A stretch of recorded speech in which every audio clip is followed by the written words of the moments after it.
August 1 నుండి యూపీఐలో పెద్ద మార్పులు. ఫోన్పే, గూగుల్ పే, పేపాల్ వంటి యూపీఐ యాప్లపై ఈ రూల్స్ వర్తిస్తాయి. ఈ మార్పులు తెలుసుకోకపోతే మీ ట్రాన్సాక్షన్స్ ఆగిపోయే ప్రమాదం ఉంది. అవేంటో చూద్దాం. మొదటిది బ్యాలెన్స్ చెక్ పరిమితి. ఇప్పటి వరకు మీరు ఎన్నిసార్లు బ్యాలెన్స్ చెక్ చేసుకున్నా పరిమితి లేదు. కానీ ఆగస్టు 1 నుంచి రోజుకు గరిష్టంగా 50 సార్లు మాత్రమే బ్యాలెన్స్ చెక్ చేయగలరు. ఈ పరిమితి ప్రతి యాప్కు వేరువేరుగా ఉంటుంది. అంటే ఫోన్పేలో 50, గూగుల్ పేలో 50 అని అర్థం. రెండవది మొబైల్ నంబర్ లింక్ చేసిన బ్యాంక్ ఖాతాల చెక్ చేసే పరిమితి. మీ మొబైల్ నంబర్ లింక్ అయిన బ్యాంక్ అకౌంట్స్ రోజుకు 25 సార్లు మాత్రమే చూసుకోగలరు. దీని ఉద్దేశం ఏపీఐ మీద అనవసరమైన లోడ్ తగ్గించడం.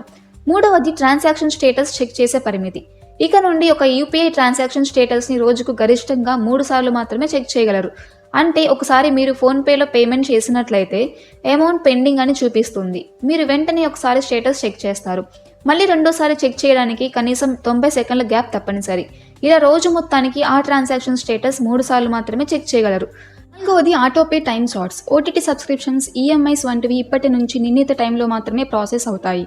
ఉదయం 10 గంటలకు ముందు, మధ్యాహ్నం 1 నుండి సాయంత్రం 5 గంటల వరకు మరియు రాత్రి 9:30 తర్వాత సమయాల్లో మాత్రమే ప్రాసెస్ అవుతాయి. ట్రాన్సాక్షన్స్ పరిమితిలో మాత్రం ఎటువంటి మార్పులు లేవు.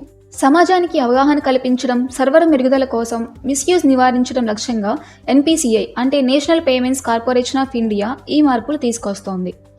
ఈ వీడియో మీకు ఇన్ఫర్మేటివ్గా అనిపిస్తే లైక్ చేయండి, షేర్ చేయండి, సబ్స్క్రైబ్ చేయడం మాత్రం మర్చిపోకండి.